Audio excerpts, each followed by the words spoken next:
안녕하십니까. 더블엠에서 상시 파트, GS8 상시 파트를 담당하고 있는 강사 조영훈입니다. 자, 이번에는 그 GS8 모의고사 3회분을 풀어보도록 하겠습니다. 1, 2회 분도 심플하게 정리를 하려고 노력을 했지만 조금 길어진 감이 있고요. 좀 더 이번 3회분에는 좀 더 강의 취지를 좀 더 살려서 좀 더 심플하고 좀 더 빠른 강의를 할 수 있도록 하겠습니다. 자, 여러분께서도 이제 열심히 해주시길 바라겠고요. 자, 그렇다면 3회분을 바로 들어갈 수 있도록 하겠습니다. 자, 1번 과학 파트네요. 과학 파트 패스. 자, 2번 A에서 C에 대한 틀린 설명은 무엇인가? 자, 보겠습니다. 단 A와 C는 각각 시장경제체제, 계획경제체제, 혼합경제체제 중에서의 하나이다. 자, 이 부분 시장경제체제 밑줄, 계획경제체제 밑줄, 혼합경제체제 밑줄 치고 A, B, C가 이것들 중에 하나라는 것을 아시고 풀도록 하겠습니다. 자, 경제체제는 시대와 사회의 여건에 따라 변화한다. 현대경제에서 순수한 형태의 A를 채택한 나라는 드물다. A란 걸 일단 봅시다. 자, 시장에서 발생하는 과도한 빈부 격차로 인한 사회적 갈등을 해결하기 곤란하기 때문이다. 순수한 형태를 B를 채택하여 운영한 나라도 거의 없다. 대부분의 국가는 A의 바탕으로 B를 전해진 C를 취하고 있다. 자, 여기서 간략하게 말씀드리면 A는 지금 시장경제체제를 의미하고요. B는 그 계획경제체제를 의미합니다. C는 혼합경제체제를 의미합니다. 근데 답은 4번인데 A와 B는 대공황을 극복하는 과정에서 발달했다고 되어 있는데요. 자, 이 대공황이 발달하기 전에 경제체제는 시장경제체제였습니다. 하지만 시장경제체제가 대공황이 발생함으로 인해서 난 한계에 봉착했어. 이 한계에 봉착한 거를 뚫기 위해서 다른 시도가 된 것이 바로 이제 계획경제체제지요. 그럼 계획경제를 적용했다고 해서 이 계획경제체제를 적용했다고 해서 이 대공황을 완벽히 극복하지는 못합니다. 근데 이 극복하는 과정에서 이 시장경제, 계획경제라는 것이 발달하게 되었다는 거죠. 그리고 이것을 믹스한 혼합경제체제가 이제 현재 이어져 오고 있는 거고요. 그래서 이제 뭐 참고로 말씀드리면은 완벽한 시장경제체제의 국가도 없고 완벽한 계획경제체제도 없습니다. 미국도 완벽한 시장경제가 아니고 북한이라고 했을 때 북한도 완벽한 계획경제가 아니라서 완벽한 시장경제, 계획경제랑 체제를 운영하는 국가는 없다라는 것을 좀 확인하시면 되시고, 대공황을 계기로 이 시장경제, 계획경제가 이 대공황을 극복하는 과정에서 한층 더 성장했다, 발달했다라는 내용 알아두시면은 좋을 것 같습니다. 자, 3번 가겠습니다. 교사의 질문에 옳게 답한 학생. 우리가 지금 GSAT를 공부하면서도 교사의 말 아직도 들어야 되네요. 교사의 말을. 자, 말씀하시니까 한번 들어봅시다. 자, 경제 개념, 가와 나에 대해 말해볼까요? 자, 가. 하나에 대한 선택해야 하는 상황에서 드는 경제학적 비용. 뭐겠습니까? 너무 간단하죠. 기회비용이죠. 자, 나. 이미 지출되어 회수가 불가능한 비용. 매몰 비용이겠네요. 다 바로 가겠습니다. 자, 3번. 병. 가는 낮은 것이 좋습니다. 당연히 매몰 비용이 낮은 거면 좋겠죠. 설명 필요 없다고 생각합니다. 3번. 자, 3번에 3번이었고요. 33. 역시 33. 자, 그 다음 4번 보겠습니다. 자료를 보고 GDP와 GNP에 대한 설명으로 옳지 않은 것은 GDP, 국내 총생산, GNP, 국민 총생산. GDP는 국내 총생산, 국내의 생산을 얘기하고, GNP, 국민 총생산. 국민이란 것은 국내에 있을 수도 있고 국외에 있을 수도 있지요. 자, 이것을 보고 설명으로 옳지 않은 것. 다 5번 가보겠습니다. 5번. 자, 미국 입장에서 미국인 프로골퍼 선수 타이거 우즈는 생산하는 가치는 가에 속한다. 타이거 우즈가 미국 내에서만 골프 칩니까? 아니죠. 여러 각국에서 치죠. 그럼 국내 총생산으로 잡히지만 않는다는 거죠. GDP로만 잡히지 않는다는 거죠. 그렇기 때문에 이 타이거 우즈가 가에 속한다는 것은 틀렸고, 교집합이 나에 속하는 거죠. 답 5번이었습니다. 자, 계속 가보겠습니다. 5번, 6번 과학 지문이네요. 패스. 자, 7번 보겠습니다. 신라가 삼국통일후 다음과 같은 제도를 실시한 목적으로 옳은 것은 유학의 수용. 유학을 수용했네요. 그래도 유학 수용한 게 뭐 한둘인가? 모르겠어. 계속 보겠습니다. 관료전 지급, 노급 폐지. 아, 관료전 지급, 노급 폐지한 사람 있습니다. 이게 누굴까요? 통일신라의 왕, 신문왕입니다. 신문왕이 진골귀족의 세력, 김웅돌의 난을 진압해서 진골귀족 세력을 누르고 이 진골귀족의 경제적 혜택을 제한하기 시작합니다. 그게 바로 무엇이냐? 노급 폐지라는 거예요. 노급 폐지. 노급은 이제 간략하게 말하겠습니다. 이 귀족들이 농민들을 수취함에 있어서 이 농민들의 그 조세, 농민들에게 조세만 수취하는 것이, 이 쌀만 수취하는 게 아니고, 쌀이나 그 곡식들만 수취하는 게 아니고 노동력까지 수취하는 거예요. 이게 바로 노급이라고 했습니다. 하지만 이 노급을, 노동력을 수취하지 못하게 제한하는 것을 노급 혁파라고 합니다. 그래서 이 노급 혁파하고 관료전을 지급했다는 것은 이제 신문왕 때 얘기를 말하고 귀족의 경제권을 제한한 거기 때문에 귀족권을 제한한 거기 때문에 왕권 강화로 이어진다는 것. 그래서 답은 2번이라는 것입니다. 관료전 당대 관료전에게 이제 지급했던 것이고요. 노급을 제한하면서 순서로 따지자면 순서가 거의 나오진 않습니다만 순서로 따진다면은 관료전을 지급하고 노급을 폐지했습니다. 이 점까지 좀 참고하시면 될 것 같고요. 자, 8번 가보겠습니다. 다음 그래프는 을국과 교역전인 갑국의 생산 가능 곡선입니다. 잘 알아두십시오. 을국과 교역전 후의 갑국의 생산 가능 곡선. 이 그래프는 갑국의 생산 가능 곡선입니다. 그래프를 보고 알 수 있는 정보는 일단 그래프는 보자면은 무역 전과 후를 봤을 때 무역 전에 지금 x의 값과 무역 후의 x의 값을 보면은 x의 값이 증가한 걸 볼 수 있습니다. 요걸 참고한다면은 1번, 2번 갑국의 수출 수입품을 확인할 수 있겠죠. 자, 무역이 진행되고 있으니까. 그다음에 을국의 비교율을 확인할 수 있는데 이 생산 가능 곡선이라는 것은 그 비교율을 좀 기본으로 생각하고 진행이 되는 거예요. 그래서 을국의 비교율을 확인할 수 있는 거고요. 왜냐면 생산 가능 곡선이라는 게 이제 각국의 비교율을 기본으로 하기 때문에. 자, 그다음 4번 갑국의 x의 기회비용. x의 기회비용 지금 왔다 갔다 하는 게 보이시죠? 그리고 5번 을국의 x의 1국의 기회비용. 4번째 각국이라고 말씀드렸나요? 을국이라고 하지 않았나요? 각국 x의 기회비용입니다. x의 기회비용 왔다 갔다 하는 거 보이시죠? 각국입니다. 5번 을국의 x의 한 개의 기회비용. 을국의 기회비용은 확인할 수가 없어요. 이 그래프에서는. 분명 기회비용이 있겠죠. 근데 확인할 수는 없습니다. 답은 5번이 틀렸다는 거. 자, 그 다음 9번 기회비용을 확인할 수 없다는 겁니다. 8번은 을국의 기회비용을. 자, 그 다음 9번 다음 글에서 설명하는 중앙은행의 기능은 우리나라의 중앙은행은 한국은행을 위한 법률을 따로 만들어 관리한다. 우리나라는 중앙은행인 한국은행을 위한 법률을 따로 만들어 관리한다. 한국은행법 제47조에 화폐의 발행권은 한국은행만이 가진다. 대한민국 화폐는 한국은행에서 발행한다는 거예요. 여기까지 읽겠습니다. 자, 한 몇 번입니까? 은행의 기능이 뭐냐요? 화폐를 발행하는 기능이죠. 화폐 발행 기능. 답은 2번이 되겠습니다.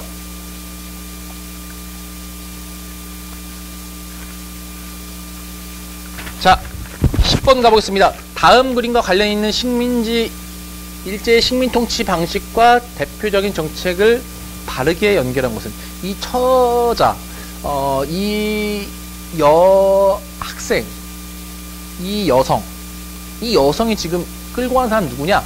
일본이라는 거죠. 일제라는 것이죠. 일제, 여성을 강제로 끌고 간다는 것은 여기서 얘기했을 때 어떤 것을 지금 의미하고 있는 거냐면은 이거는 지금 위안부를 의미하고 있을 성향이 굉장히 강합니다. 이 위안부, 이 정신대 위안부를 일본에서 이제 우리 여성들을 착취해가지고 그래서 노동력으로도 활용을 하고 전쟁 수행 과정에서 이제 남성들의 그 전쟁으로 인한 불만을 무마시켜주는 하나의 도구로 이용되는 게 이제 위안부인데, 자, 이러한 위안부 문제가 이제 발생했을 때, 위안부를 이제 일본에서 데려갔을 때의 일본의 정책의 방향과 올바르게 연결한 것을 골라보자면은 답은 4번입니다. 자, 이 민족 분열 통치라는 것은 이제 일본이 한국을 강점하고 통치했을 때 총 3기로 구분합니다. 문화통치기,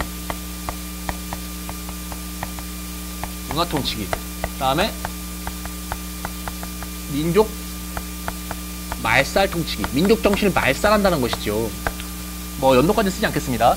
자, 이 문화 통치기라는 것은 다른 말로 이제 뭐라고 한다냐면은 이제 민족 분열 통치라고도 해요. 분열.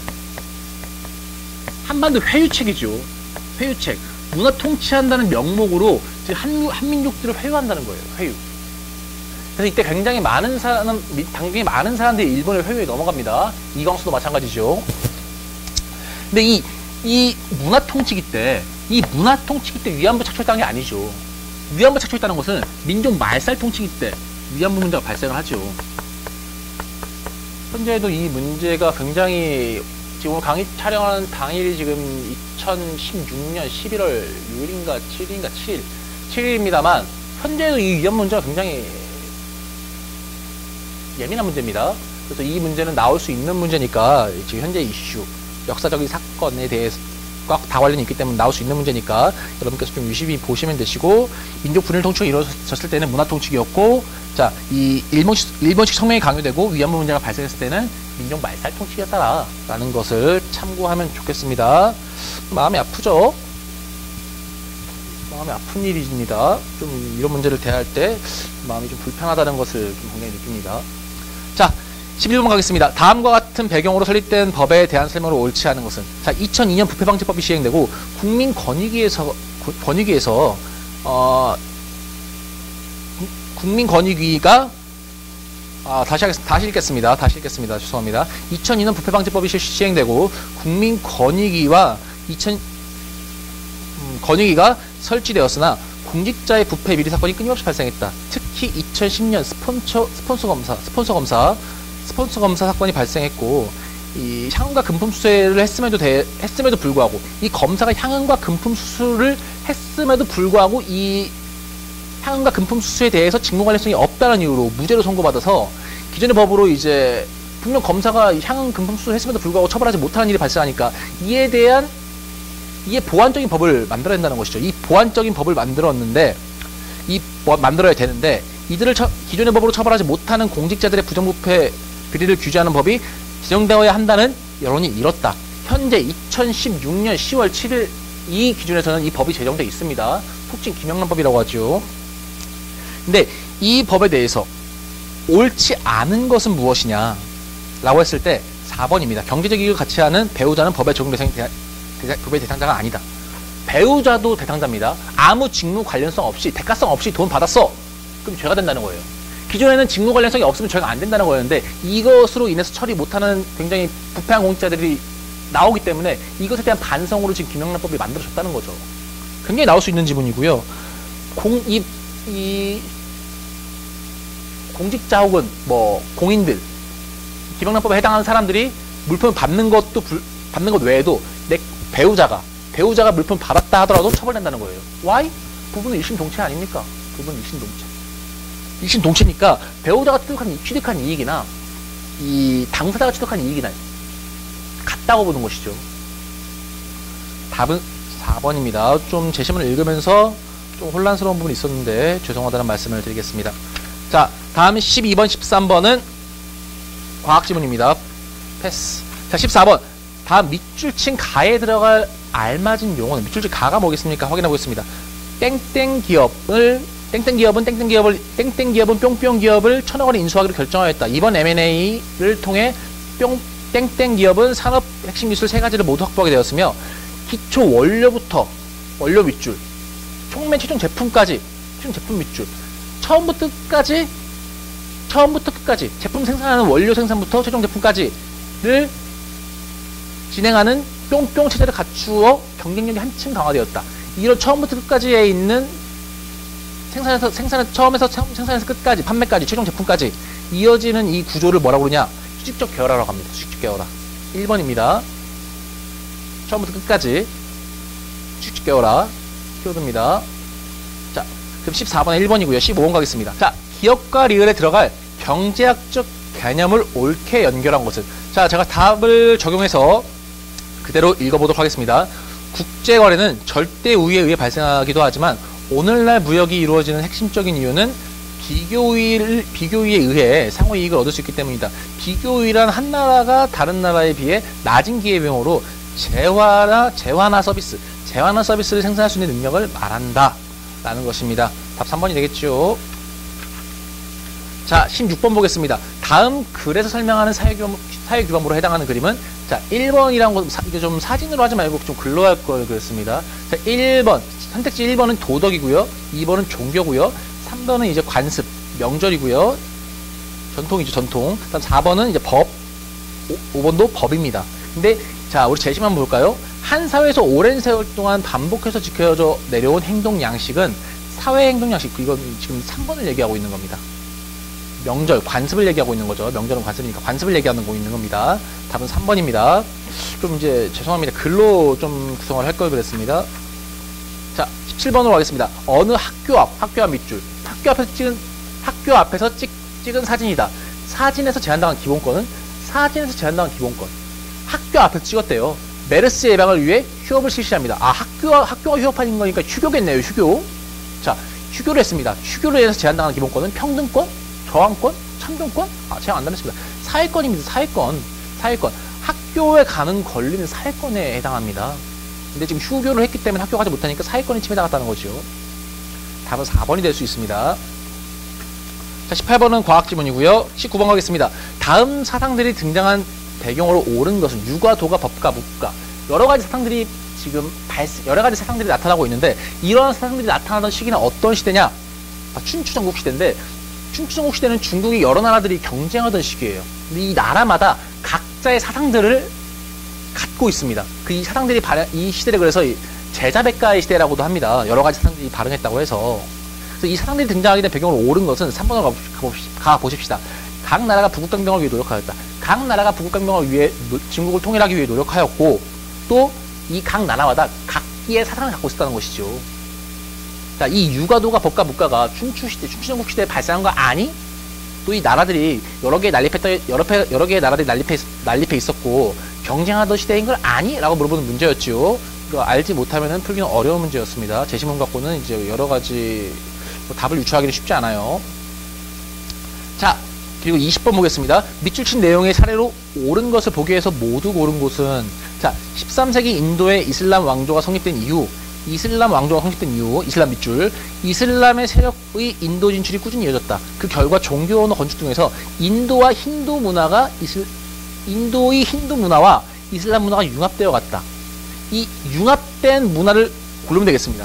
자, 답은 기역, 니은, 리을, 시크교, 타지마할, 우르두어. 이게 바로 지금 이 융합 문화를 보여주는 거고요. 이 디귿의 만호법전이 힌두교 법전이에요. 힌두교 법전. 힌두 법전이기 때문에 융합된 거라고 볼 수 있죠. 볼 수 없지요. 힌두교 개별적인 거지. 융합된 것이 아닙니다. 자, 계속 가겠습니다. 답은 5번이었고요. 21번 보겠습니다. 다음 사례에서 A씨가 활용할 수 있는 제도는, 자, 인기 연예인 A씨는 자신의 기사의 수회에 걸쳐 인터넷에 A씨의 악의적 댓글을 단 B씨를 명예훼손죄로 고소하였다. A가 이를 지금 고소했죠. 자, B씨를 고소하였다. 법원에서는 이 사건을 C판사에게 배당하겠다. 죄송합니다. C판사 좀 발음이 좀 그렇네요. C판사에게 배당하였다. 자, 소송을 준비하던 원고 측 변호사 D 변호사는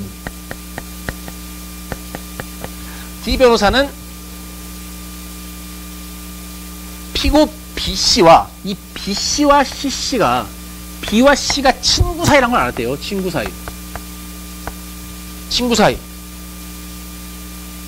자, 친구 사이란 걸 알고, 고등학교 동창이라는 사실을 알고 이 내용을 원고 A씨에게 알렸답니다.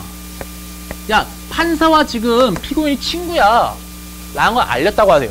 A한테. 자, 이때 A씨가 활용할 수 있는 제도는 무엇인가요? 라고 했을 때, 자, 보십시오.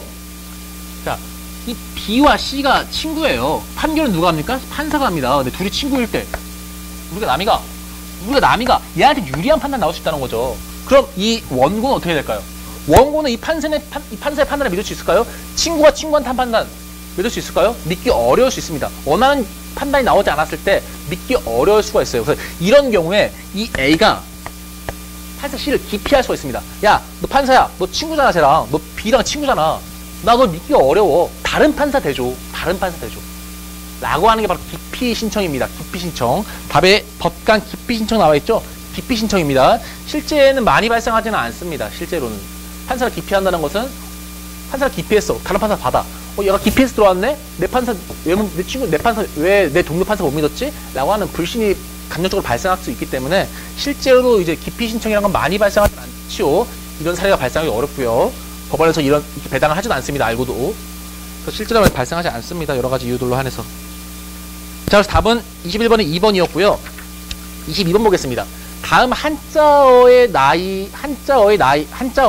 나이와 관계가 있다. 어린 순서대로 바르게 나열한 것은, 자, 기역, 부록이네요. 니은, 약관이네요. 디귿, 이립이네요. 리을, 지천명이네요. 자, 이게 바로 그 유교와 관련된 나이 용어고요. 공자와 관련이 있는데, 유교로 공자가 만들었으니까. 자, 이 부록이라는 건 40을 얘기하는 거고, 약관이라는 건 20을 얘기하는 거고, 이립이라는 건 30을 얘기하는 거고, 지천명이라는 건 50을 얘기하는 겁니다. 자, 부록 40, 약관 20, 이립 30, 지천명 50. 뭐 답을 말씀 안 드려도 되겠죠. 적용해 보시길 바라겠습니다. 자, 23번, 4번은 과학 지문이라 패스. 25번. 다음에서 공통적으로 설명한 나라는 2018년 월드컵 개최국. 남자분은 다 아실 겁니다. 모르셔도 지금 아시면 됩니다. 러시아네요. 2018년 월드컵 개최국. 러시아입니다. 근데 나 이거 기억 지금 보고도 모르겠어. 난 축구 관심 없으니까. 그럼 넘어봅시다. 고대 국가 루시. 루시는 9세기 초 바이킹 출신의 용사를 유릭이 세운 나라이다. 수도를 키예프로 옮긴 이후 키예프 공국으로 불렸다. 이 키예프 공국은 러시아 역사 중에 하나의 국가예요. 우리 한국 역사 중에 고려 있고 조선 있고 목조 있고 동해 있고 고구려 있지 않습니까? 러시아도 이 키예프 공국이 똑같은 하나의 러시아 역사 중에 하나의 국가입니다. 자, 나는 축구도 모르고 역사도 몰라. 한 번 더 보자고. 그럼 세계 최초의 사회주의 혁명인 10월 혁명이 발생한 나라가 어디냐? 사회주의 하면 러시아 아닙니까? 러시아 전신이 뭡니까? 소련이지 않습니까? 러시아를 얘기하는 겁니다. 러시아는 지금 사회주의 국가는 아닙니다만. 자, 계속 가보겠습니다. 26번. 빈칸에 들어갈 숫자를 모두 더하면은 헌법재판관은 모두 몇 명일까요? 9명의 재판관이 있습니다. 태종대왕은 조선 몇 번째 임금입니까? 태정, 태세, 네 번째 임금이구나. 자, 우리나라 광역시는 모두 몇 개입니까? 광주, 대구, 대전, 부산, 울산, 인천 6개네요. 더하세요. 답 나왔네요. 자, 헌법재판관은 9명. 태종대왕은 조선의 네 번째 임금. 우리나라의 광역시는 모두 6개. 그리고 광주, 대구, 대전, 부산, 울산, 인천이라는 거 광역시는. 추후에 추가될 수도 있겠죠. 하지만 오늘 기준 2016년 10월 7일 기준으로는 6개입니다. 광역시는. 자, 27번 보겠습니다. 다음 영화의 배경이 된 시기의 우리나라 모습은 이 그림자살인. 이 그림자살인이 이 배경이 어디냐면은 이제 우리가 이렇게 표현하겠습니다. 구한말이라고 합니다. 구한말이래. 구한말. 뭐가 구한말이야? 뭐가 구란 얘기야? 뭐가 신이야? 자, 뭐가 신한이야? 뭐가 신한이라는 게 문제가 발생해요. 자, 구한말은, 자, 한이란 키워드에 집중하세요. 자, 대한제국을 의미합니다.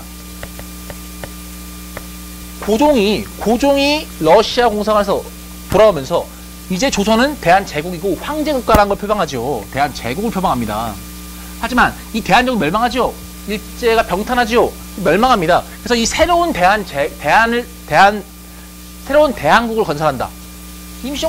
대한민국 임시정부가 새로운 대한민국을 건설하지 않습니까? 자, 그래서 임시정부.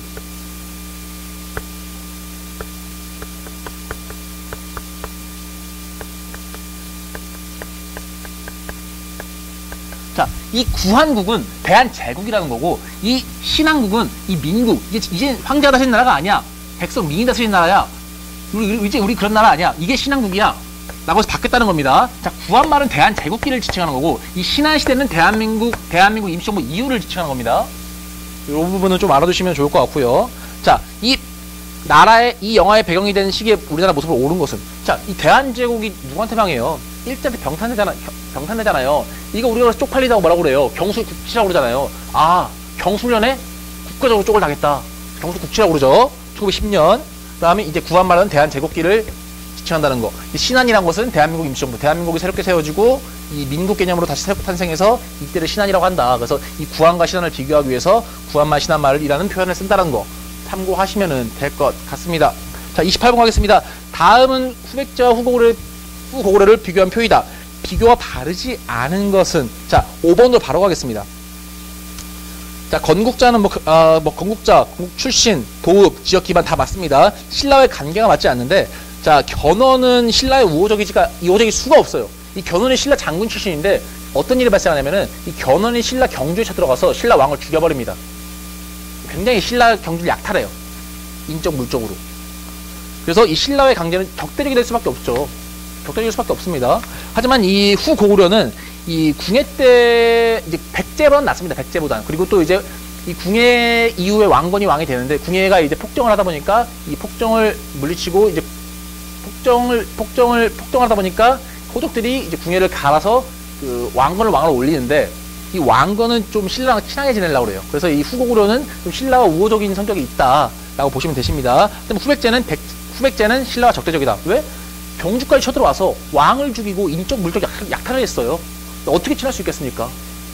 우리 집에 여기까지 하지 않겠습니다. 여기까지 하지 않겠고요. 28번은 그렇다는 것.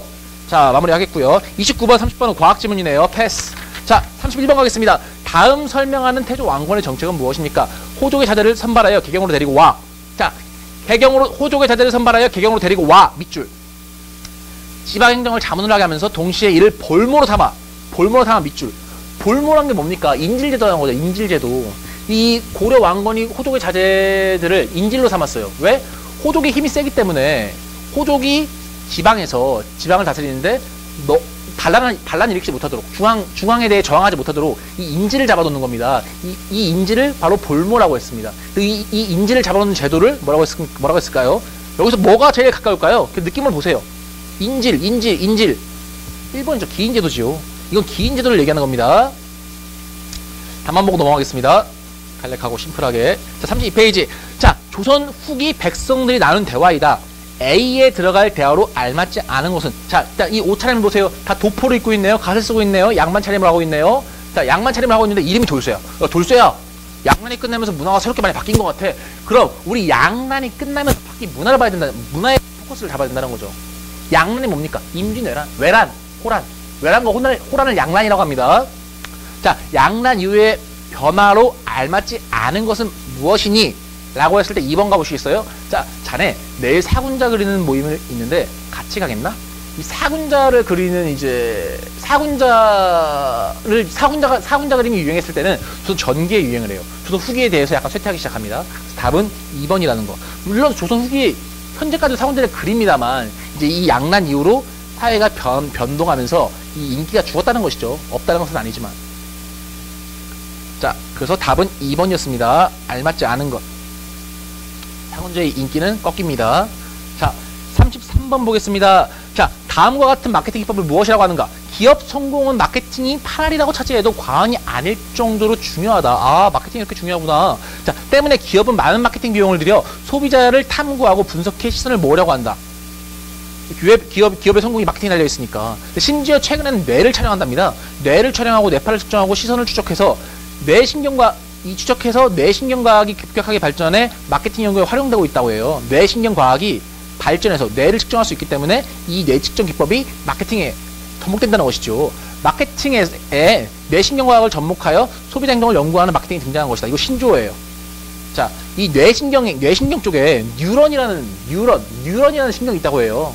자, 이 뉴런이라는 신경에서 뇌신경에서 뉴런이라는 용어를 따오고 또 마케팅의 기본적인 용어를 더해서 뉴로 마케팅이라고 합니다. 이 뇌신경 과학과 소비자의 행동을 연구한 마케팅이 접목시킨 것을 뉴런과 마케팅의 합성어로 뉴로 마케팅이라고 합니다. 자, 답은 3번이고요. 앞으로 뉴로 마케팅이 좀 더 확대될 추세에 있으니까 이 정도 참고하시면 될 것 같습니다. 자, 34번 보겠습니다. 다음 밑줄 친 이들을 일컫는 말은 이들은 자신의 소비 내역과 최신 시장 정보를 기업에 정기적으로 제공한다. 기업의 정기적 제공 밑줄. 최신 시장 정보를 기업의 정기적 제공 밑줄. 다음 기업은 이들이 제공하는 정보를 바탕으로 신상품을 개발하고 서비스를 강화한다. 신상품을 개발하고 서비스를 기획한다. 밑줄.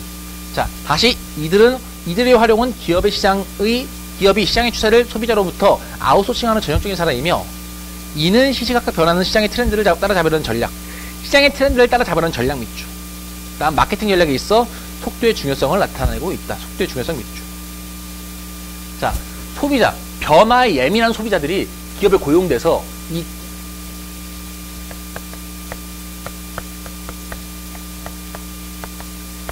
자, 유행에 민감한 소비자가 기업에게 정보를 제공하고 대가를 받는 거예요. 자, 이것을 무엇이라고 하냐? 바로 쿠런트라고 합니다. 쿠런트. 이들의 쿠런트라고 해요. 기업에 유행하는 정보를 제공하고 이들로부터 대가를 받는 거. 새로운 형태지요. 자, 답은 1번입니다. 자, 그리고 35번 넘어가겠습니다. 다음 주장을 펼친 인물에 대한 설명을 옳은 것은 마음속에 38선이 무너지고 또 나왔네? 마음속에 38선이 무너지고서야 땅 위에 38도선이 찰파될 수 있다. 중량. 현실에 있어서 유일한 나의 염원은 죄송합니다. 3천만 동포와 손을 잡고 통일된 조국을 달성을 위하여 통일된 조국 밑줄 공동 분투하는 것뿐이다. 중약 나는 통일된 조국을 건설하려다 38도선을 베고 쓰러질지언정 이 신의 구차한 난리를 위해서 단독 정부를 세우는데면 하지 않겠다. 이게 뭡니까? 백범 김구의 그 통일정부 북한과 통일정부 수립하자는 그 운동 아닙니까? 어떤 거에 대항한 거죠? 남한 단독정부 수립 단정론, 남한 단독정부 수립론에 대항해 이제 수립론은 옳지 않다. 우리는 통합된 정부를 만들어야 된다. 라고 이제 김구가 주장한 건데, 김구가 이러한 주장을 이제 국민들한테 알릴 때, 했던 연설이죠. 3천만 동포에게 포함, 울면서 고한다는 내용입니다. 자, 이 인물이 백범 김구인 것을 알고, 한번 문제를 풀어보자고요. 단문이니까 한번 읽어볼까요? 1번, 50총선거에 참여했다. 백범 50총선거는 재헌국회를 구성합니다. 여기서 이승만을 대통령으로 선출하고 대한민국 정부를 수립합니다. 자, 그 정부는 단정이잖아요. 단독정부잖아요. 남한 단독정부. 그렇기 때문에 백범 김구는 여기에 참여하지 않습니다. X. 좌우합작위원회를 조직하였다. 아닙니다. 이건 뭐 김규식, 안재용 이런 사람들이 나와야 되는 겁니다. X. 자, 3번. 대한민국 초 대통령이 선출되었다. 이건 이승만을 얘기하는 거예요. 우남 이승만 박사는 대한민국 임시정부에서도 초대 대통령. 다음 대한민국 정부에서도 초대 대통령으로 선출됩니다. 우남 이승만은 대통령이 초대 대통령이 확실히 맞아요. 확실히 맞다는 것이죠. 그다음 김구가 아니니까 틀렸고. 4번 대한민국 임시정부 주석을 역임하였다. 대한민국 임시정부의 주석이 당시 주석이 대표였는데 이 백범 김구가 대한민국 임시정부 주석을 역임합니다. 자, 5번은 파리강화의 대표로 참여한 사람은 김규식이고. 자, 그래서 35번에 4번이라는 것. 자, 36번 가겠습니다. 가전쟁이 끼친 영향으로 가장 적절한 것은? 자, 수업 주제. 뿅뿅전쟁, 가전쟁. 자, BC 5세기, 기원전 5세기 초 그리스는 페르시아 군대의 침입을 마라톤 전투와 살라미스전을 통해 물리쳤어요. 이 가전쟁에 끼친 영향으로 가장 적절한 것은? 3번으로 합시다. 델로스 동맹이 결성되었습니다. 이제 페르시아의 재침을 막기 위해서 이제 아테네 지축으로 이들이 이제 뭉치게 됩니다. 이게 바로 델로스 동맹이고요. 왜 델로스 동맹이라고 하냐면은 델로스 섬의 본부, 이 주축 본부를 만들기 때문에 이제 델로스 동맹이라고 하는 겁니다. 자, 그다음 37번은 과학 지문이고요. 38번도 과학 지문이네요. 39번 가겠습니다. 다음 중 공동무역에 해당하는 경제활동? 그럼 공동무역이 뭔지 알아야겠네요. 공동무역이 뭡니까? 소비자와 이제 생산자와 상호 존중하자는 거 아니에요? 근데 그 전에 상호 존중하자는 것인데, 기존에는 이제 소비자의 유리한 구조가 형성되어 있었으니까, 여기서 상호 존중이라는 것은 생산자를 배려한다는 것이죠. 생산자를 배려한다는 것. 4번으로 가보십시오. 동남아시아에서 판매하는 커피를 최소 가격을 보장하여 정당한 가격을 주고 구입하였다. 커피의 최소 가격을 보장해서 정당한 가격을 주고 구입했대요. 전에는 착취 수준의 금액을 주고 구입했지만 이제는 좀 생산자를 배려해서 좀 더 나은 가격을 주고 구입했다는 거죠. 근데 이 선택지에서는 정당한 가격으로 표현했습니다. 좀 더 나은 가격을 제공해주고 이제 물건을 사온 것이죠. 생산자로부터. 그래서 이 공동무역이라는 것은 이 소비자가 생산자에 대한 배려의 하나이다. 좀 더 나은, 기존보다 나은 하나의 형태이다. 라고 보시면 될 것 같습니다. 자, 40번 가겠습니다. 가가 유럽에 끼친 영향으로 가장 적절한 것은? 자, 가는 킵차드 군대가 제노바시를 향해 병균이 있는 시신을 보냄으로써 유럽에 전파되었다. 병균을 만나봐요. 자, 이것이 일반적인 설인데, 이전부터 십자군 전쟁을 통해 퍼졌다는 것이 정설이다. 뭡니까? 이번 뭐예요? 흑사병이죠, 흑사병. 이 흑사병으로 인해서 유럽 인구가 팍 꺾입니다. 3분의 1 규모로 줍니다. 자, 인구의 규모가 줄음으로 인해서 발생하는 영향, 뭐겠습니까? 인구가 줄었어. 사람이 줄었어. 사람이 귀해지죠. 그러면 안 되지만, 사람이 줄면은 인력은 귀해집니다. 사람이 줄면 인력은 귀해집니다. 그러면 안 되지만, 자, 사람이 늘면은 인력은 상대적으로 저평가를 받습니다. 낮게 평가를 받아요. 자, 그 기본적인 개념을 알고 문제 가봅시다. 5번. 노동력이 부족해져 농민의 임금이 상승하였다. 이 흑사병이 유럽에 끼친 영향으로, 흑사병으로 인해서 인구가 줄었어. 그럼 인구가 줄음으로 인해서 이 노동가치, 이 인력의 가치는 좀 더 상승한다는 것이죠. 인력의 가치가 상승했어. 높게 평가받아. 그 높게 평가받음으로 인해서 농민의 임금이 상승했다는 거죠. 자, 경제학적으로 그렇다는 겁니다. 답은 5번이죠. 자, 41번. 자, 밑줄 친 황제에 대한 설명으로 옳은 것은, 자, 황제는 자금성을 건설하고, 자금성을 건설했대요. 지금 말씀드리겠습니다. 명나라. 명의 영락제입니다. 자금성 건설했어. 대원을 정비했어. 물자유통을 활발하게 하겠다. 또한 그는 북쪽의 몽골을 공격하고 남쪽의 베트남을 점령하는 등 적극적인 대외 평창 정책을 추진하였다. 자, 이 자금성이 어딨냐면 베이징에 있습니다. 다 5번 베이징 수도로 옮겼다는 거예요.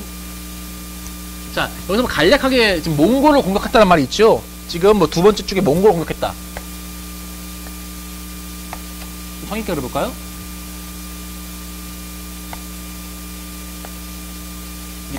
제가 이 지도를 그릴 때 제일 성의있게 그린 게 이겁니다. 자, 여기 조선이야. 근데 여기는 명나라라는 거죠. 근데 명나라 전에 중국 왕조가 뭐였냐? 원이었다는 거죠. 원에서 명으로 교체했다는 거죠. 이걸 원명 교체기라고 하죠. 근데 원나라는 누굽니까? 바로 몽골족이잖아요. 몽골족 어디 있어요? 여기 있죠? 여기가 몽골이잖아요. 이 원에서 명으로 바뀌는 과정에서 이 몽골족이 중국을 지배했으니까 다시는 몽골족이 명나라를 중국을 공격하지 못하게 이 몽골족을 굉장히 공격합니다. 자, 그랬다는 것만 참고로 알아두시면 될 것 같고요. 그래서 답은 뭐 5번이라는 것. 그래서 이 몽골에 상대적으로 신경을 많이 쓰기 때문에 이 만주 지방에서 청이 발생해서 청에 신경을 덜 쓰게 되기 때문에 청나라한테 이 명이 멸망하게 되는 거예요. 상대적으로 몽골에 더 신경을 많이 쓰기 때문에. 하나의 설입니다. 여러 가지 이유 중에 하나입니다. 전체는 아니고요. 자, 그렇게 참고하시면 될 것 같고 41번은 5번이었고요. 42번에 과학지문이고요. 자, 그 다음 43번 가겠습니다. 과학지문이네요. 4번도 과학지문이네요. 다시 5번 가겠습니다. 자, 가군주에 대한 설명으로 옳은 것은, 가군주가 누군가? 러시아의 러시아 사람이구나. 러시아의 가군주는 발트해로 진출하기 위해 스웨덴과 전쟁을 준비하였고 승리하였다. 여기만 봐도 알 수 있는데 좀 더 읽어볼까요? 이를 통해 상트페테르부르크를 건설하여 서유럽과 직접 접촉할 수 있었다. 누구냐면 이 표도로 대제입니다. 표도로 대제가 이제 러시아를 확장시킵니다. 러시아가 확장되면서 누굴 만나겠어요? 동방의 중국을 만나겠죠. 그 느낌만 아시면 됩니다. 동방의 중국을 만났어. 뭐겠습니까? 5번이죠. 청과 네르친스크 조약을 체결하였다. 이 조약은 약간 러시아한테 유리한 성격이 있어요. 러시아한테. 그렇기 때문에 이 표도로 대제의 업적으로 꼽히는 것입니다. 자, 45번에 5번이었고요. 자, 46번. 다음 인물의 집권 시기에 있었던 사실로 옳은 것은, 자, 쇼토쿠 태자와 호류사 몽전이 그려진 일본의 옛지폐. 자, 이 인물이 집권했던 시기의 사실로 옳은 것은 무엇이냐? 자, 이 쇼토쿠 태자가 쇼토쿠 태자 때 호류사가 창건됩니다. 굉장히 문화적 가치가 엄청난 거예요. 자, 근데 이 호류사가 어떤 문화를 대표하냐면은 아스카 지방의 문화를 대표한다는 것이죠. 아스카 지방의 문화. 답은 4번이라는 거예요. 호류사를 창건한 사람은 쇼토쿠 태자. 이 시대에 이 호류사는 또 아스카 지방의 불교문을 대표하는 것. 호류사, 불교 사원이라고요. 연결되시는지요? 답은 4번입니다. 연결되셔야 되십니다. 쇼토쿠 태자, 호류사. 이 호류사는 아스카 지방의 불교문화 대표. 연결되셔야 되십니다. 자, 그 다음 47번 가겠습니다. 자, 다음과 같이 기업이 고객의 수요를 의도적으로 줄인다. 기업이 고객의 수요를 줄여? 판매를 조절한다고? 어떤 거죠? 한번 궁금증이 드네요. 가보겠습니다. 프랑스의 맥도날드에서는 햄버거는 주 1회만 섭취하는 게 좋다라고 광고하면서 고객의 건강을 생각하는 패스트푸드점의 이미지를 강조했다. 판매를 조절하고 있네요. 자, 게임업체가 과도한 게임 이용을 자제합시다라는 문구를 노출시키면서 고객에 배려하고 있음을 강조한다. 판매를 조절하고 있네요. 그만하래, 게임 좀. 자, 게임 좀 그만하래요. 게임 끄라고 하시네요. 옆에 키신 거 끄셔야겠죠? 자, 농담이고요. 자, 통신업체 광고의 중요한 순간에는 휴대전화를 잠시 꺼두셔도 좋습니다. 통신업체 휴대전화를 꺼놓으래. 조절하래요. 지금 수요를 조절하고 있는 거예요. 근데 이런 게 무엇이냐고 했을 때, 이제, 이 고객의 이제 구매를 조절하면서 장기적으로 적절한 수요를 창출하는 것입니다. 근데 이것을 무엇이라고 하느냐? 이걸 디마케팅이라고 해요. 답은 1번이 되겠죠. 디마케팅. 자, 48번 보겠습니다. 다음에서 설명하는 전투로 옳은 것은 1920년 독립군이 일본군을 백두산 근처로 유인하였다. 김좌진과 홍범도의 부대를 포함한 독립군 연합부대는 수차례의 전투에서 일본군을 크게 격파하였다. 이게 자 밑줄 칩시다. 김좌진 밑줄, 홍범도 밑줄. 자 어떤 전투냐면 청산리 대첩입니다. 우리가 1920년대 대표적인 전투가 봉오동 전투와 그 이후에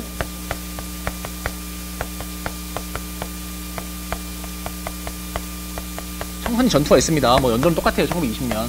벌써만 다르지. 근데 이 봉오동 전투는 이제 홍범도 장군이 활약합니다. 홍범도 장군. 근데 우리 청산리 전투는 이제 김좌진 장군만 활약한 것 같죠? 하지만 그렇진 않고요. 이 홍범도 장군도 이 청산리 대첩에서 활약합니다. 이 둘이 이제 뭐 연합작전을 했다고 좀 그렇지만 서로 연계가 돼 있죠. 이 북방에 만주지방에 이제 독립군들이 있으니까 일본군이 왔을 때 굳이 이제 야 우리 이렇게 짜고서 일본 공격하자라고 하지 않더라도 일본군 보이면은 공격을 하는 거예요. 근데 그 일본 공격한 사람 중에 김좌진이 대표였지만 홍범도 장군도 있었다라는 것을 참고하시면 되겠습니다. 그래서 좀 아시는 분들은 봉오동 전투 홍범도고 청산리 전투는 김좌진인데 봉오동과 지금 김좌진과 홍범도 둘 다 나왔네? 어떻게 된 거야? 뭐 잘못된 거 아니라고 생각하면 잘못된 거 아니야? 라고 생각하시면 안 된다는 거죠. 실제로 홍범도가 이 청산리 대첩에 참여한다는 거죠. 청산리 전투에. 그렇기 때문에 답은 2번이라는 겁니다. 자, 참고하시고요. 49번. 다음 빈칸에 들어갈 말은 저도 좀 방에 막바지가 되니까 랩처럼 이러고 있는 게 느껴지네요. 재밌게 봐주시길 바라겠고요. 계속 가겠습니다. 다음 빈칸에 들어갈 말은 18세기 중엽 영국은 프랑스와 싸운 전쟁에서 참전하면서 재정부담이 커졌다. 영국의 재정부담이 커졌네. 이에 대한 해결 정책으로는 영국 정부는 아메리카 식민지에 뿅뿅을 부과하는 등 중상주의 정책을 강화했다. 뭘 부과했습니까? 유명하지요. 인지세지요. 모든 판매 제품에 영국의 인지를 붙이겠습니다. 이 인지세를 추가한 거예요. 다 4번 인지세입니다. 우리 인지 아시죠? 자, 50번 가겠습니다. 다음이 설명하는 것으로 알맞은 것은 실크로드를 통해 인도는 물론 서역과 동아시아 전역으로 다시 읽겠습니다. 실크로드를 통해 인도는 물론 서역과 동아시아 전역으로 전해져 불교 미술 발달의 원동력이 되었으며 한국의 대승불교 미술에도 중요한 영향을 미쳤다. 자, 대승불교 소승불교 아시죠? 자, 중국의 부처와 그 양쪽에 보살이 있는 삼존상은 우리나라 삼존상의 원형이라고 전하고 있으며 그 밖에 반가사유상, 관세음보살, 미륵보살의 신앙도 이 지방에서 일어나 한국의 불교와 밀접한 관계를 맺고 있다. 특히 세련되고 사실적이면서 우아한 이상적 사실주의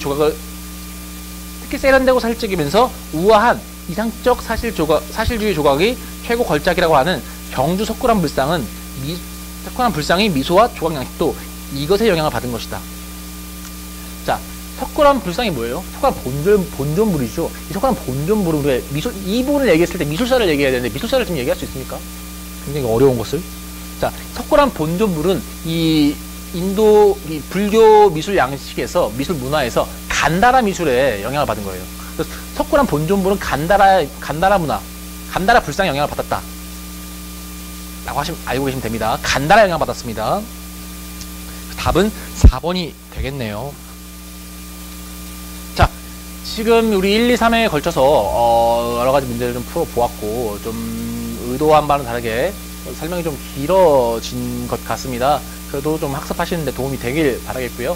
자, 여러분 모두 좋은 결과 내셔서 좋은 원하시는 목적에 원하시는 목표에 다 접근하시기를 바라겠습니다. 감사합니다.